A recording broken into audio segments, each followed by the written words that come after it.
দেখাত পৰাই আলু যেতিয়া কাটি মানে এনেকুৱা লগোৱা ছিষ্টেমটো আহিল তেতিয়াৰ পৰাই কৰি আছে।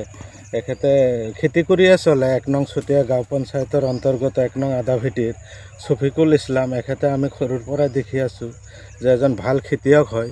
খেতি কৰিয়েই ল'ৰা ছোৱালী পোহপাল দি আছে। কিন্তু এইবাৰ হঠাতে এনেকুৱা বেমাৰ এটা আহিল। এই বেমাৰটোতো আগে পিছে আমি দেখা নাই, অচিন ৰোগ এটা।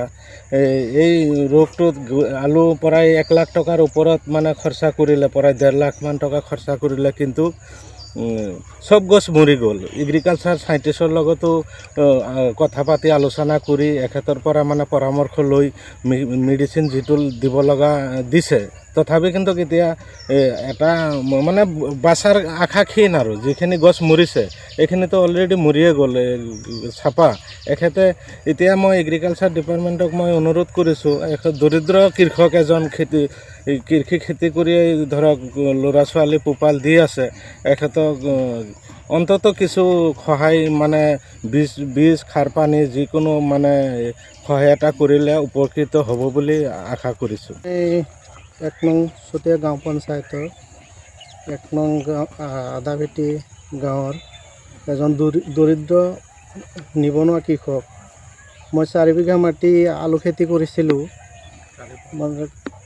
৪ বিঘা আলু খেতিত কিবা অচিন ৰোগ লাগি পেলাই মোৰ আলু খেতিখিনি নষ্ট হৈ গ'ল। এতিয়া মই যি মেডিচিন মাৰিব লাগে, মই এগ্ৰিকালচাৰ চাইণ্টিষ্টৰ লগতো যোগাযোগ কৰি মই মেডিচিন আনি মাৰিছিলোঁ। এতিয়ালৈকে কোনো তাৰ ফল পোৱা নাই।